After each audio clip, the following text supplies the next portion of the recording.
આગામી 14મી ડિસેમ્બરે સમાધાન લાયક તમામ પ્રકારના કેસોના નિકાલ માટે આખા દેશની સાથે કચ્છમાં પણ રાષ્ટ્રીય લોક અદાલતનું આયોજન કરવામાં આવ્યું છે।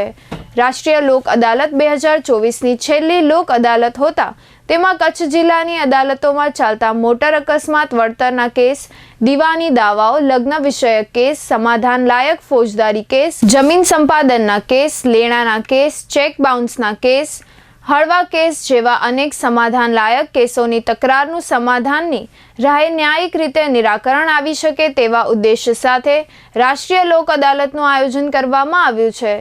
જિલ્લા કાનૂની સેવા સત્તામંડળના સચિવ શ્રી આર.બી. સોલંકીએ આ અંગે ચંચળ ન્યૂઝ સાથે વાત કરી હતી। તારીખ 14મી ડિસેમ્બર 2024ના રોજ આ વર્ષની છેલ્લી અને ચોથી રાષ્ટ્રીય લોક અદાલતનું આયોજન કરવામાં આવેલ છે। આ વર્ષની આ છેલ્લી રાષ્ટ્રીય લોક અદાલતના આયોજન મુજબ કચ્છ જિલ્લાના તમામ તાલુકા મથકો અને જિલ્લાના હેડક્વાર્ટર મુકામેની તમામ અદાલતોમાં લોક અદાલતનું આયોજન કરવામાં આવેલ છે। આ લોક અદાલતમાં સમાધાન થઈ શકે તેવા ફોજદારી કેસો, દીવાની દાવાઓ, ચેક પરતને લગતા જે કેસો હોય એ, નાણાકીય લેવડ દેવડના કેસો, મોટર અકસ્માત વળતરના કેસો વગેરે કેસો ખૂબ જ મોટા પાયે મૂકવામાં આવેલા છે અને અત્યારથી જ એની તૈયારીઓ થઈ ગઈ છે। આ વર્ષની રાષ્ટ્રીય જે લોક અદાલત છે તેમાં લોક અદાલત ઉપરાંત સ્પેશિયલ મેજિસ્ટ્રેરિયલ સિટિંગનું પણ આયોજન કરવામાં આવેલ છે। તે મેજિસ્ટ્રેરિયલ સિટિંગ મુજબ જે કેસો માં સામાન્ય દંડ કરી અને પૂરા કરી શકાય તેવા ક્રિમિનલ કેસો પણ રાખવામાં આવેલા છે।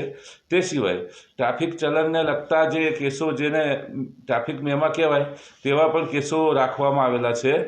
આ સિવાય પ્રી લિટિગેશન કેસો કે જે હજી અદાલતમાં આવ્યા નથી પરંતુ આવવાની પૂરી શક્યતા છે તેવા કેસો, ખાસ કરીને બેંક લેણા વગેરેના જે કેસો છે તે પણ મૂકવામાં આવનાર છે। પેન્ડિંગ કેસોની વાત કરવામાં આવે તો નાણાકીય લેવડ દેવડના કેસો, ચેક પરતના કેસો અને લગ્ન જીવન સંબંધી તકરારો તથા મોટર અકસ્માત વળતરના જે કેસો છે તેમાં અમે ખૂબ જ ધ્યાન આપીએ છીએ અને દીવાની જે દાવાઓ કહેવાય છે, લેણી રકમના દાવાઓ, એમાં જો લોક અદાલતમાં સમાધાન થાય તો એ સમાધાન કાયમી હોય છે। પક્ષકારો વચ્ચે તકરારનો કાયમ માટે અંત આવે છે અને પક્ષકારોએ જે કોર્ટ ફી ભરી હોય છે તે કોર્ટ ફી એમને પરત આપવામાં આવે છે। આ ચેનલના માધ્યમથી જાહેર જનતાને હું એવો સંદેશ આપવા માગું છું કે તમારી વચ્ચે કોઈ પક્ષકારો વચ્ચે જ્યારે પણ કોઈ તકરાર ચાલતી હોય અને સમાધાન રાહે જો એ તકરારનો નિવેડો આવી શકે તેમ હોય